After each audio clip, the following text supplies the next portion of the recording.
These are Herbert's wildest moments. It all started when he first met Chris. To make some money, Chris got a paper route.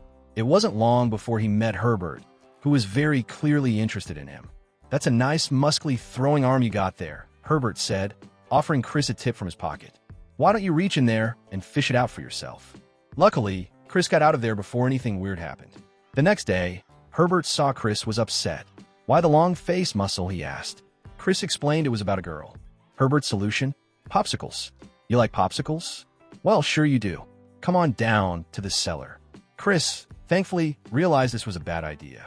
"No thanks, I gotta get going." Herbert begged. "Don't make me beg now." But Chris kept pedaling. That was the last they saw of Herbert for the episode, but not the last they heard from him. You have 113 new messages. While the Griffins were gone, Herbert got worried. "Haven't seen a newspaper in a couple days. Wondering if you're ever going to come back." He sounded desperate. "You're going to scare off all the boys with comments like that," the script notes. "Ah, you're starting to piss me off, you little pigless son." Somehow, Herbert ended up babysitting the Griffin kids. Peter, Lois, and Brian were going out of town, and everyone else was unavailable. "Maybe Herbert can watch the kids," someone suggests. "He seems like a responsible guy." The script fires back, responsible for giving children nightmares. Boom, roasted.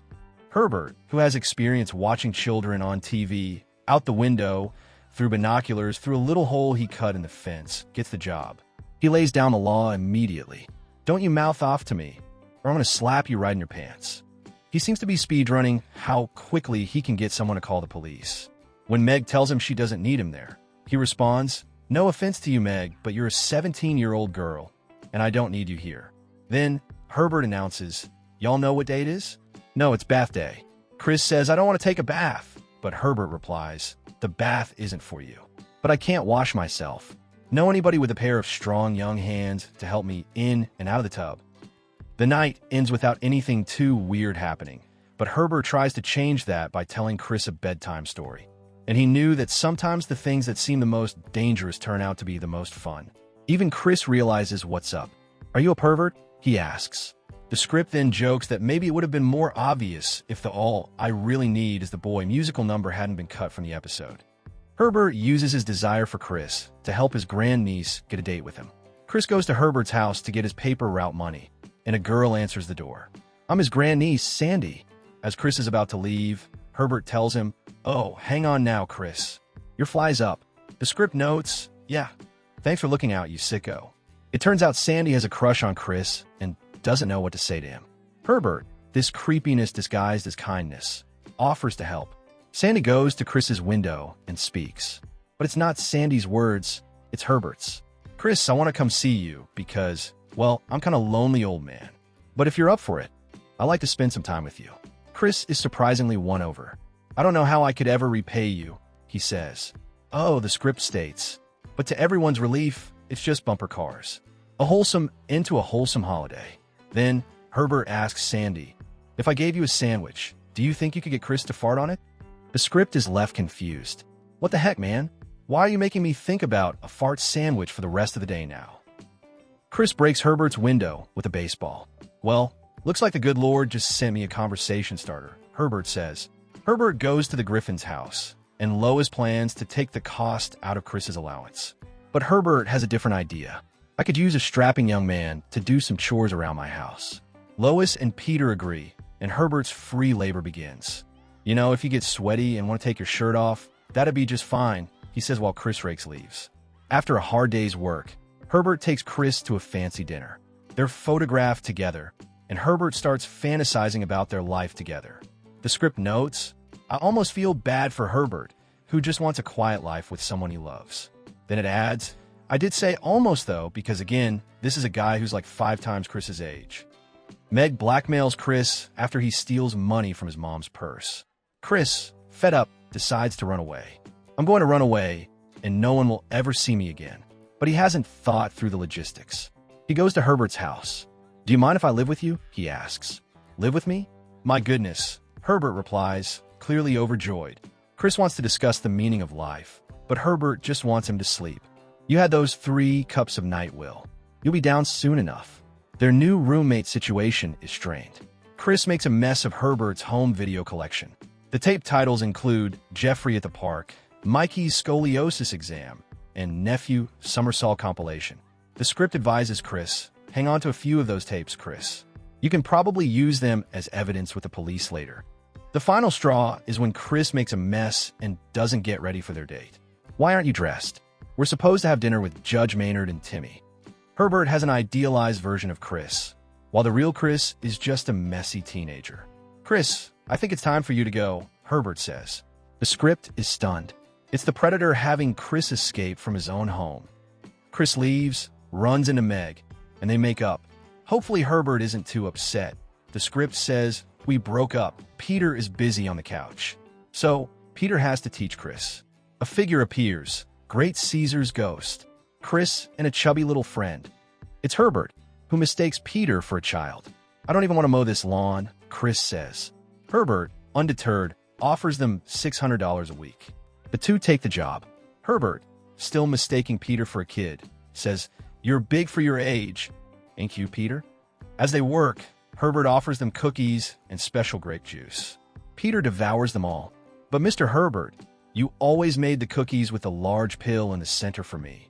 Chris complains. The script suggests, hopefully this guy's house is blacklisted whenever it's time to trick or treat. Herbert sings about being torn between two loves, Chris and Peter. Loving both of you is breaking all the rules, he sings. And probably several laws, too, the script adds. While Chris mows, Herbert and Peter are inside playing horsey. Chris, angry, confronts his dad.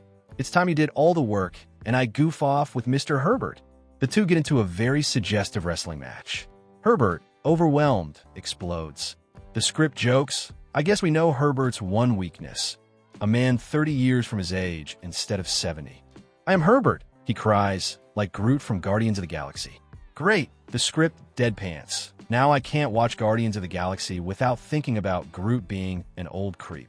Peter and Chris are looking for a hobby when they run into Herbert. Chris, don't waste our time with the elderly. Peter says they're dying.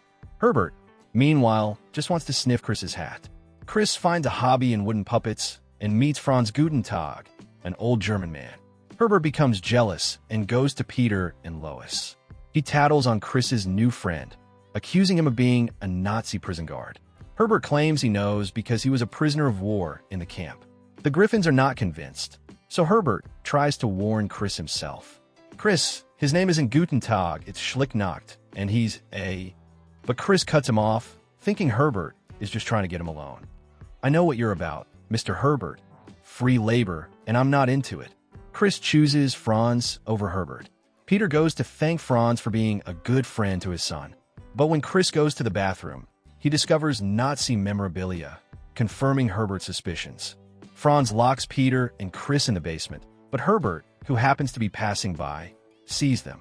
All my life, I wanted to see you locked in a basement, he says, but now that it's happened, all I want to do is get you out.